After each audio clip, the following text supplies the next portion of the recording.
Missile আক্রমণে ইসরায়েলকে নিঃশ্বাস নেয়ার সময়ই দিচ্ছে না ইরান। শুক্রবার সকালেই ইসরায়েল জুড়ে আবারও আছড়ে পড়েছে ক্ষেপণাস্ত্র। মিসাইল হামলায় আগুন জ্বলছে ইসরায়েলের দক্ষিণাঞ্চলের বিভিন্ন স্থাপনায়। ক্রমাগত শোনা যাচ্ছে বিস্ফোরণের ভয়াবহ শব্দ। ভয়ঙ্কর এই হামলার তথ্য গোপন করতে উঠে পড়ে লেগেছে নেতানিয়াহুর সরকার। তবে ঘটনার ভয়াবহতা উঠে আসছে সামাজিক যোগাযোগ মাধ্যমগুলোতে। শুক্রবার সকালে ইরানের মিসাইল আঘাত হেনেছে ইসরায়েলের বীরশেবা অঞ্চলে।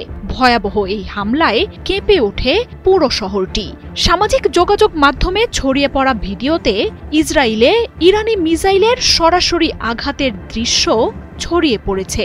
টেক পার্ক হিসেবে পরিচিত বীরশেবা শহরে যেখানে মিসাইল হামলা হয়েছে, সেখানে মাইক্রোসফটের কার্যালয় রয়েছে বলে জানিয়েছে ইসরায়েল।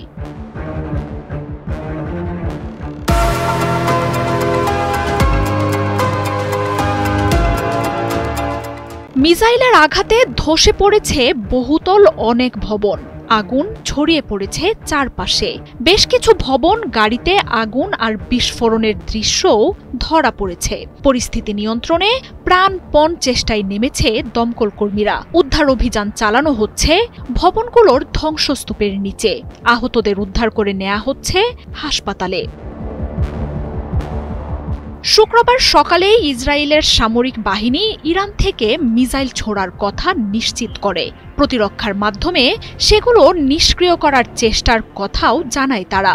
তবে আইডিএফ এর সেই চেষ্টা পুরোপুরি ব্যর্থ করে ইসরায়েলের লক্ষ্যবস্তুতে সরাসরি আঘাত হানে মিসাইলগুলো।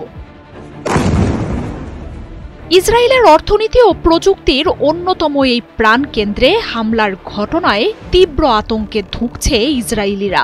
গতকালই বীরশেবার সরকা হাসপাতালে হামলার রেশ না কাটতেই অঞ্চলটিতে ইরানের আরেক দফা হামলা এখন ধ্বংসস্তূপে পরিণত করেছে গোটা শহরটিকে।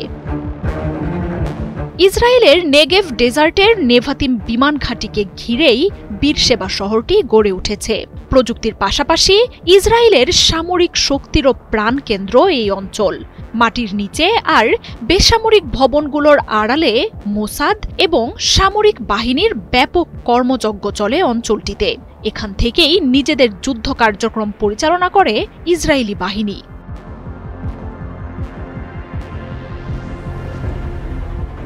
ব্যাপক সুরক্ষিত এই অঞ্চলটিতে দফায় দফায় এমন হামলা নেতানিয়াহুর দেশটি যে সম্পূর্ণ অরক্ষিত তা স্পষ্ট করে দিয়েছে। ইরানের ছোড়া মিসাইল ঠেকাতে পারছে না সেখানে মোতায়েন থাকা প্রতিরক্ষা ব্যবস্থাও। এমনকি ইসরায়েল এসব মিসাইল শনাক্তই করতে পারেনি বলে জানাচ্ছে দেশটির স্থানীয় গণমাধ্যমগুলো। ইরান আগেই হুঁশিয়ারি দিয়েছে, ইসরায়েলে সাইরেনের শব্দ 1 মিনিটের জন্যও বন্ধ হতে দেবে না তারা। শত শত মিসাইলের হামলায় আকাশ প্রতিরক্ষা ধ্বংসের পর এখন ইসরায়েলের গুরুত্বপূর্ণ সামরিক ও কৌশলগত স্থাপনাগুলোতেই বিধ্বংসী হামলা চালাচ্ছে আইআরজিসি। তাতে ব্যবহার করা হচ্ছে অপ্রতিরোধ্য ফাতাহ, সেজিল আর খোররাম শহরের মতো মিসাইলগুলো। এসব মিসাইল আটকানো তো দূর, শনাক্তই করতে পারে না ইসরায়েলের প্রতিরক্ষা। মার্জিয়া উপমা, ৭১।